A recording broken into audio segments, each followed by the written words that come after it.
집에 들어왔는데 딱히 무슨 일이 있었던 건 아닌데 괜히 숨이 막히는 날. 그런 적 있지 않나요? 집은 그대로인데 공기가 답답하고 말소리 하나에도 괜히 신경이 곤두서는 날 말이에요. 이상하죠? 집은 쉬려고 돌아오는 곳인데 오히려 더 피곤해지는 느낌. 이럴 때 사람들은 보통 이렇게 말하곤 해요. 내가 예민한가 봐. 요즘 내가 좀 지쳤나. 그런데요. 아주 오래전부터 사람들은 이걸 마음 문제로만 보지 않았다고 해요. 집안에도 흐름이 있고 쌓이는 기운이 있다고 믿었던 거죠.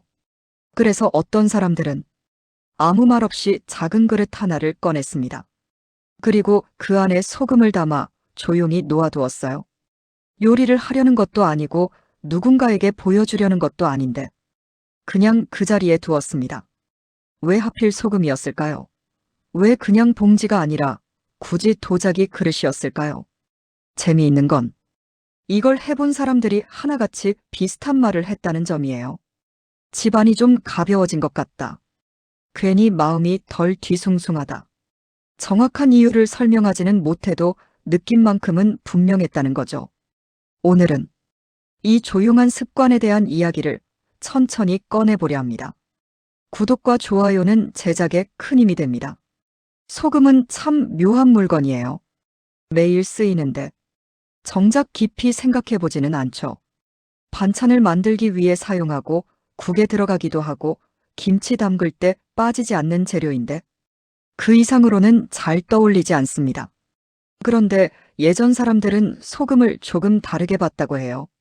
더러운 걸 씻어내고 흐트러진 걸 가라앉히는 존재. 그래서인지 중요한 자리에 소금이 빠지는 법이 거의 없었죠.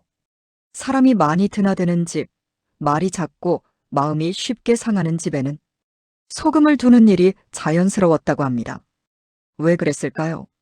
보이지 않는 걸 보이지 않는 것으로 다스리고 싶었던 걸까요? 생각해보면 집이라는 공간은 참 많은 걸 받아냅니다. 웃음도 쌓이고 한숨도 쌓이고 말 못한 감정도 남습니다. 그걸 전부 치우기는 어렵지만 사람들은 작은 방법을 찾았던 것 같아요. 그중 하나가 소금을 조용히 두는 일이었겠죠. 누가 이렇게 해야 한다고 말하지 않아도 그냥 그렇게 해왔고 그렇게 두고 나면 마음이 조금은 놓였다고 합니다. 이상하게도 그게 전부였어요. 큰 변화가 있는 것도 아닌데 집안에 들어올 때 발걸음이 조금은 가벼워졌다는 말. 정확히 뭐가 달라졌는지는 몰라도 괜히 숨이 편해졌다는 말. 사람들은 그걸로 충분했던 것 같습니다. 소금을 담는 그릇을 떠올려 보면 이상하게도 비슷한 모습이 겹칩니다. 반짝이는 유리나 가벼운 플라스틱보다는 조금 투박한 도자기 그릇 말이에요. 왜였을까요? 굳이 무겁고 잘 깨지기도 하는 그런 그릇을 골랐을까요? 도자기는 손으로 빚고 불을 거쳐 단단해집니다. 시간이 들어가고 기다림이 필요하죠. 그래서인지 도자기를 보면 괜히 마음이 차분해지는 느낌이 듭니다. 예전 집을 떠올려 보면 장식장 한쪽이나 눈에 잘 띄지 않는 선반 위에 도자기 하나쯤은 늘 있었죠. 특별히 쓰이지 않아도 그 자리를 지키고 있던 물건입니다. 사람들은 아마 그 안정감을 알고 있었던 게 아닐까요?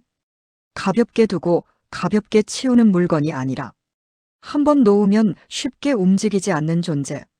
소금을 그 안에 담아두면 괜히 더 믿음이 가는 이유도 거기 있었을 것 같아요. 눈에 띄지 않게 소리 없이 자리를 지키는 그릇. 집안에 그런 물건 하나 있는 것만으로도 분위기가 달라진다고 느끼는 사람도 많았습니다. 보기만 해도 마음이 가라앉는다. 이런 말을 하는 사람도 있었고요. 도자기 안의 소금은 무언가를 바꾸려 애쓰지 않습니다. 그저 그 자리에 있으면서 조용히 시간을 보내죠. 어쩌면 사람들은 그 모습 자체를 필요로 했던 걸지도 모릅니다. 소금을 담은 도자기 그릇은 집안 아무데나 놓이지 않았습니다. 늘 이유가 있는 자리들이 있었죠. 가장 먼저 떠오르는 곳은 집에 들어오자마자 보이는 현관입니다. 밖에서 하루를 보내고 돌아오는 자리. 신발을 벗고 숨을 고르는 곳이죠. 사람들은 그곳에 소금이 담긴 그릇을 조용히 두었습니다. 밖에서 묻어온 피로와 기분을 그 자리에서 내려놓는다는 마음이었을까요? 현관에 서서 괜히 한숨을 쉬어본 적 한 번쯤은 있지 않나요? 그 다음은 잠을 자는 방이었습니다.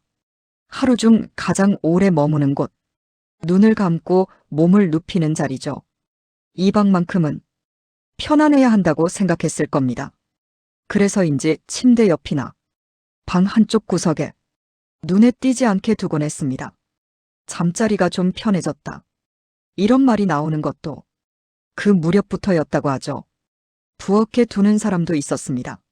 매일 먹는 음식이 오가는 곳, 집안의 흐름이 시작되는 자리이기도 합니다. 다만 아무데나 두지는 않았습니다. 물 튀는 곳은 피했고 늘 젖어 있는 자리도 피했습니다. 햇빛이 강하게 닿지 않는 조용한 곳이 좋다고 여겼죠. 생각해보면 그 자리는 늘 비슷합니다. 사람의 움직임은 느껴지되 시끄럽지는 않은 곳.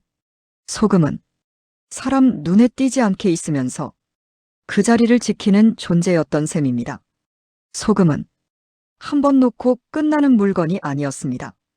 어느 날 문득 보면 색이 조금 탁해 보이기도 하고 왠지 오래된 느낌이 들 때가 있었죠. 그럴 때 사람들은 그릇을 들고 조용히 소금을 버렸습니다. 그리고 새 소금을 담았습니다. 대단한 의식은 아니었어요.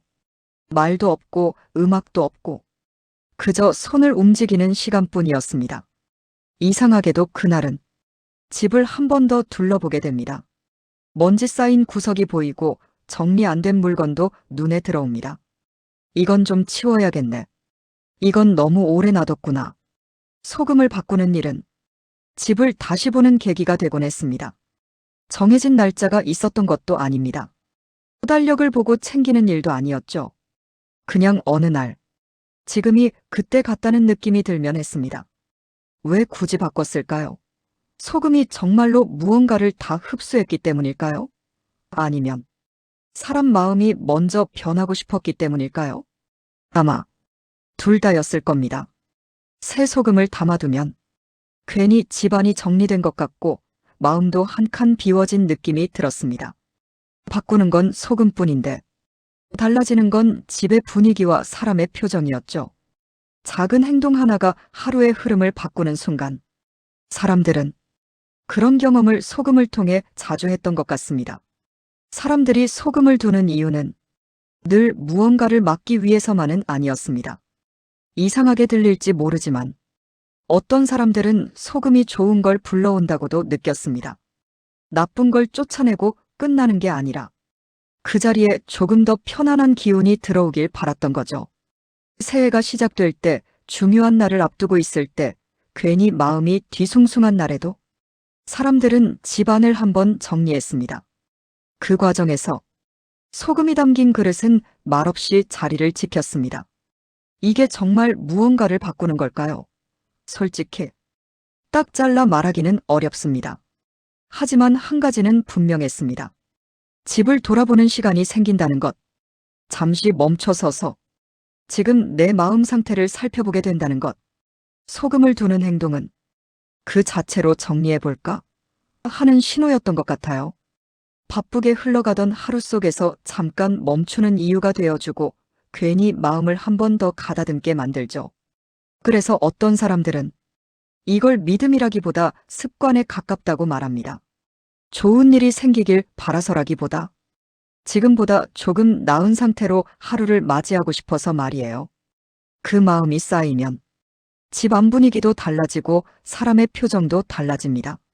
소금은 여전히 그 자리에 있는데 사람은 조금 달라져 있는 순간 그게 사람들이 말하는 불러들이는 느낌이었을지도 모르겠습니다.